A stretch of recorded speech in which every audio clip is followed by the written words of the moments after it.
welcome back to another video. A little bit more upbeat, a little bit more life. I feel like last video I was kind of dry, but so I'm back. Last video I shared that I was about to begin IVF, and let me just tell you. So I went to the doctor, and it's kind of been like a back and forth type of situation. I really did, like, you know, so I expressed that I was about to begin this journey, and it's going to be an intense one. And I also just talked about the fact that my insurance covers it, and a lot of people asked a lot of questions about my insurance and blah blah blah blah. So as I stated last video, okay, just to begin, IVF with my insurance is covered 100% at a $0 copay. Now that is not the case for a lot of other insurances, as I know for a fact, and as I've found out through my own research. And it's just over the last couple weeks, it's just been a lot happening. So first, I got offered another job, which is more money, and you know, it's an overall better situation than the job that I am now. I'm content with my job. I don't really have too many complaints about my job, but man, it's just like for the first time in life, and like my head was just bouncing around like a ping pong, like, like, this is the first time ever in life, because I'm very career driven and career oriented, and this is the first time like ever in life that I had to make a choice about my career based on my personal life. So I had to kind of choose whether I wanted the IVF or whether I wanted a new job, and ultimately I feel like my personal life is more important, so I'm opting to stay at my job. So that happened, and the new job obviously isn't. I work in South. Right now, I live in South Jersey. I work in New Jersey. The job was in Pennsylvania, where they do not have the coverage. So there's only like 15 states with like fertility mandates that require infertility coverage to be covered, and New Jersey is obviously one of them. PA is not. So yeah, I had to pass on that job, which really kind of hurt me a little bit, but you know, it is what it is. Everything happens for a reason, and if the opportunity presented itself, then it'll present itself again once I'm settled. So, you know, this video is kind of like an unboxing of the medication that I just got, you know, kind of just talking about the schedule going forward, and, you know, keeping y'all, like I said, I was going to keep y'all posted about what was happening. So here we go. So now, first, I talked about the fact that my insurance covers IVF, which is true. My health insurance covers the IVF process, which is a blessing.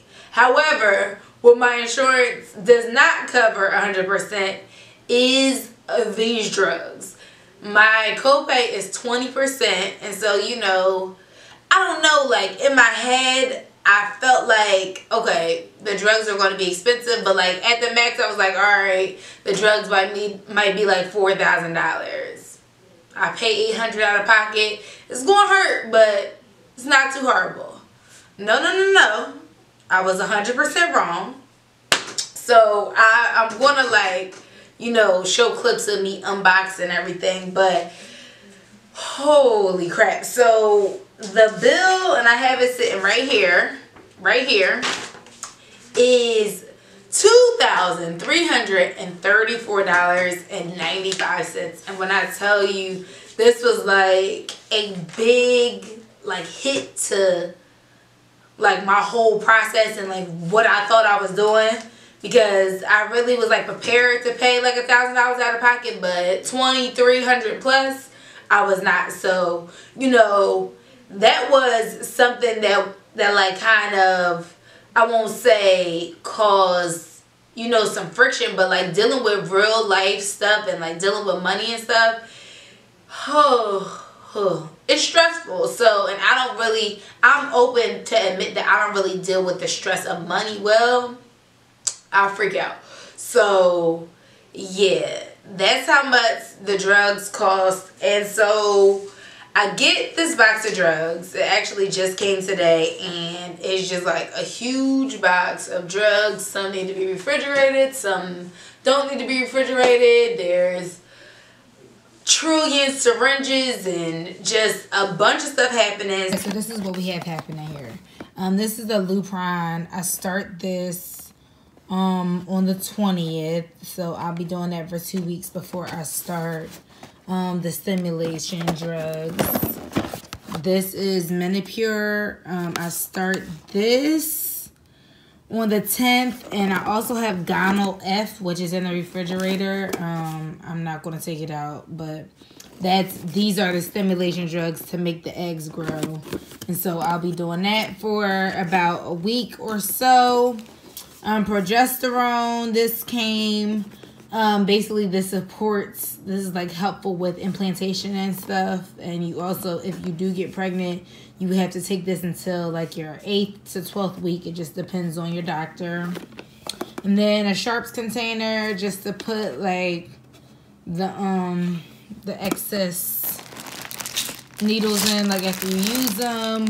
This is syringes. Estradiol, I don't know what's that for.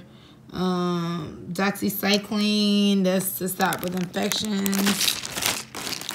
What is this? Metaprednisol, I don't know what that's for. Some alcohol pads. Then I also have HCG inside the refrigerator, and the Gonal F, and those are both supposed to be refrigerated, so I'm gonna just leave them in there. I don't feel like want to go get them out, but yeah. So pretty much all of these drugs came in this big box and had a cooler inside of it, like I said. Yeah, so that's pretty much everything besides for what is in the refrigerator. So yeah. So just a brief overview of what's happening. I have this little folder or whatever, and it kind of just like, you know, explains the IVF process and explains like all of the stuff that I had to get done in order to do the IVF process. And then it also has the calendar of what's happening over the next month and a half. So for those who don't know how the process works, there's just a lot of like, you know, pre-IVF things that you have to do before you can even start the process. So these are all of the things I've had done. I've had done the sonohystogram. That's where they found out that I had a polyp and I had to get surgery. I've had a bunch of blood work done, FSH, LH, you know, all of the blood work. Semen analysis, obviously that has to be done from my boyfriend's point of view. Endometrial biopsy, I did not have to have that done just because I had surgery to get the polyp removed. They did the biopsy then. And I also have to have an injection teaching. I haven't had that yet. I do that before I start on the 10th. Yeah. I had to have it the week before. So, I mean, it's just so much that's involved in this whole thing. And so I had a dates consultation, and that was last week. And the dates consultation kind of just, you know, broke down what dates I'm going to be doing what. And it's just the beginning of the process. So, this Tuesday coming up, February 20th, is when I start taking injections. The first portion of the IVF process, they are shutting my ovaries down. So those who didn't pay attention in biology class, as a woman, you have 2 ovaries. One works 1 month, one works the other month. So it drops an egg each month. So basically the medicine they're giving me is shutting my ovaries down so it doesn't release any eggs.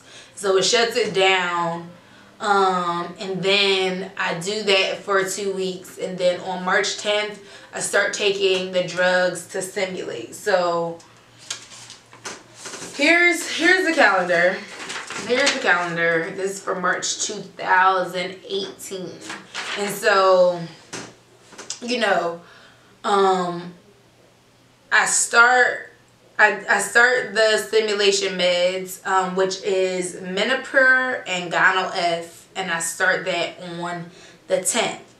And so I take that for about a week and a half, and during the process of me taking those meds, I'm going to be in the doctor, and I'll vlog everything as it's happening. I'll be in the doctor every other day, getting blood work, getting ultrasound, just to make sure everything is growing the way they want it to.